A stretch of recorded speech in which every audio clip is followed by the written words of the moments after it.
लोक जनशक्ति पार्टी के राष्ट्रीय अध्यक्ष चिराग पासवान ने भी राम मंदिर चढ़ावा चोरी पर बयान दिया। उन्होंने कहा कि श्री राम के नाम पर राजनीति ठीक नहीं है। लखनऊ में मीडिया से बातचीत में चिराग पासवान ने कहा कि प्रभु श्री राम के नाम पर राजनीति करना ठीक नहीं है। जिसने भी प्रभु श्री राम के भक्तों की आस्था को ठेस पहुंचाई है उसे कड़ी सजा मिलेगी। साथ ही उन्होंने कहा कि श्री राम मंदिर में चढ़ावा चोरी की जांच चल रही है। एसआईटी अपना काम कर रही है। जो भी दोषी पाया जाएगा उसे सजा मिलेगी। भक्तों की आस्था के साथ खिलवाड़ के लिए किसी को भी बख्शा नहीं जाना चाहिए। आरजेडी की स्थापना दिवस पर श्री लालू यादव ने कार्यकर्ताओं को दिया बड़ा संदेश।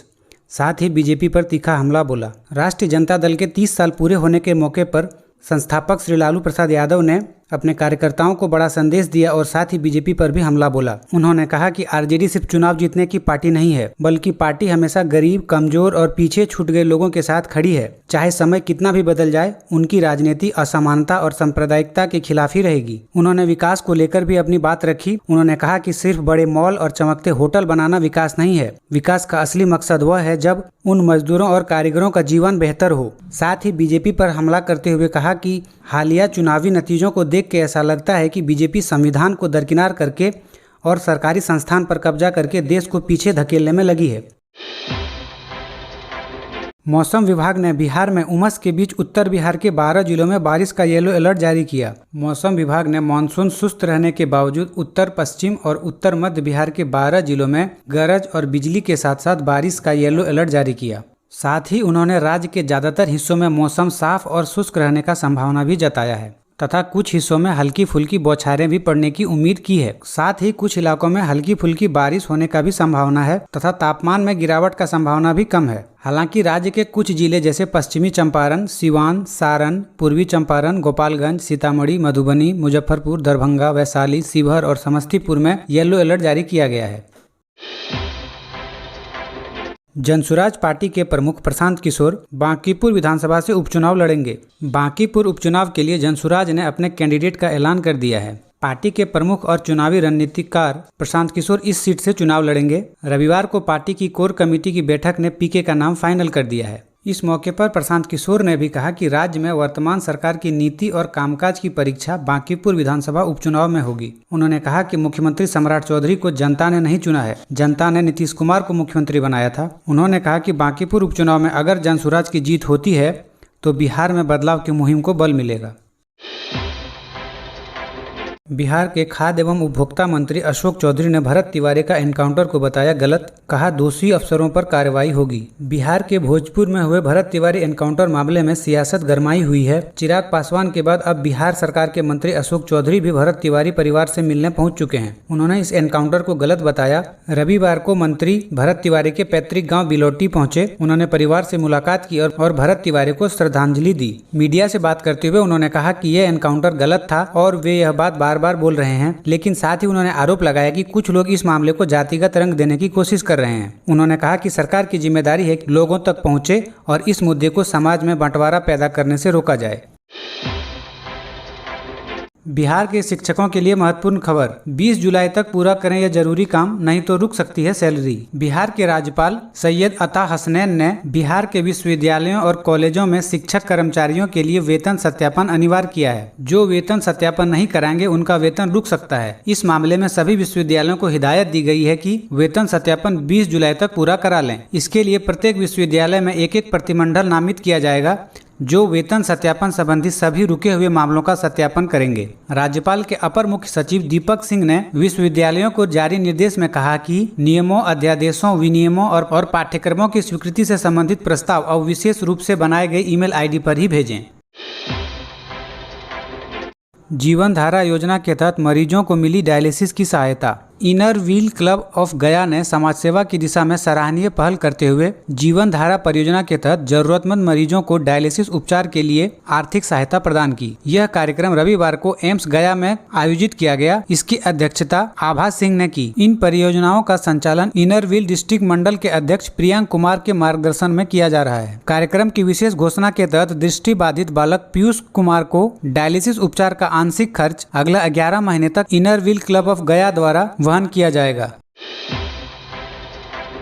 हाईवे पर सफर से पहले सावधान, थकान और झपकी पड़ सकती है भारी। बिहार के भोजपुर और आसपास के हाईवे पर सुबह होने वाली भीषण सड़क हादसे का मुख्य कारण माइक्रो स्लीप यानी कुछ सेकंड की झपकी है। विशेषज्ञों ने बताया कि थकान और नींद की कमी के कारण यह झपकी तेज रफ्तार वाहनों के लिए जानलेवा साबित हो रही है। बिहिया थाना क्षेत्र अंतर्गत आरा बक्सर हाईवे पर दोघरा मोड़ के समीप रविवार को सुबह हुआ हादसा भी इसी कड़ी का हिस्सा माना जा रहा है। विशेषज्ञों ने बताया कि रात भर जागने, लगातार लंबी दूरी तक ड्राइविंग करने और पर्याप्त नींद नहीं लेने तथा तेज रफ्तार से वाहन चलाने से चालक को अचानक कुछ सेकंड के लिए नींद आ जाती है। इसी दौरान वाहन का नियंत्रण खत्म हो जाता है और सड़क पर बड़ा हादसा हो जाता है। गया में कृषि फीडर की 6 ट्रांसफार्मरों में से तांबे की तार और तेल चोरी। टिहरी अनुमंडल क्षेत्र में चोरों ने एक ही रात में 6 कृषि ट्रांसफार्मरों को निशाना बनाया, उनमें लगी तांबे की तार और तेल चोरी कर ली। घटना के बाद प्रभावित क्षेत्र में किसानों के खेतों तक बिजली आपूर्ति घट गई। बिजली विभाग के अनुसार इस चोरों ने करीब 4.5 लाख रुपए तक का नुकसान कराया। इस मामले को लेकर अभियंता हिमांशु कुमार ने टिकारी और पंचानपुर थाना में अलग अलग प्राथमिकी दर्ज कराई है। नेपाल के गृह मंत्री ने भारत नेपाल बॉर्डर का किया निरीक्षण, बोले सीमा सुरक्षा होगी और मजबूत। नेपाल के गृह मंत्री सुदंग गुरुङ ने कहा, देश भर में जर्जर पुलिस भवनों का जल्द निर्माण किया जाएगा और सीमा सुरक्षा को मजबूत करने पर सरकार संकल्पित है। ये बातें शनिवार को विराट नगर पालिका में भारत नेपाल सीमा का निरीक्षण करने के दौरान नेपाल के गृह मंत्री ने पत्रकारों को बताई। उन्होंने कहा कि पुलिस संगठन के भौतिक ढांचे को मजबूत करना सरकार की प्राथमिकता में शामिल है। उन्होंने स्वीकार किया कि कई स्थानों पर पुलिस भवन काफी पुराने और जर्जर हो चुके हैं, जिससे कार्य संचालन प्रभावित हो रहा है। मोतिहारी हवाई पट्टी से उड़ान की तैयारी तेज, 25 एकड़ में बनेगा रनवे। विशेषज्ञों ने किया निरीक्षण।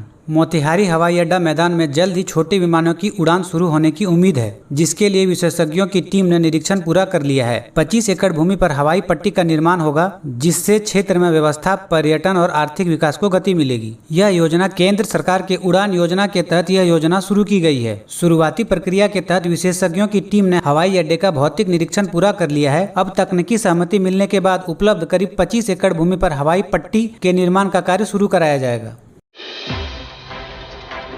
बिहार के पटना समेत 30 शहरों में पीपीपी मॉडल पर बनेंगे आलीशान बस टर्मिनल, हजारों युवाओं को मिलेगा रोजगार। बिहार की राजधानी पटना समेत कई शहरों में जल्द ही अंतर्राष्ट्रीय स्तर की बस डिपो और आधुनिक बस टर्मिनल बनाए जाएंगे। बिहार राज्य पथ परिवहन निगम ने इस मेगा प्रोजेक्ट के लिए पटना और उसके आसपास के इलाकों सहित राज्य के 30 से ज्यादा स्थानों पर सरकारी जमीन की पहचान कर ली है। इन सभी योजनाओं को पब्लिक प्राइवेट पार्टनरशिप यानी पीपीपी मॉडल के तहत तैयार किया जाएगा।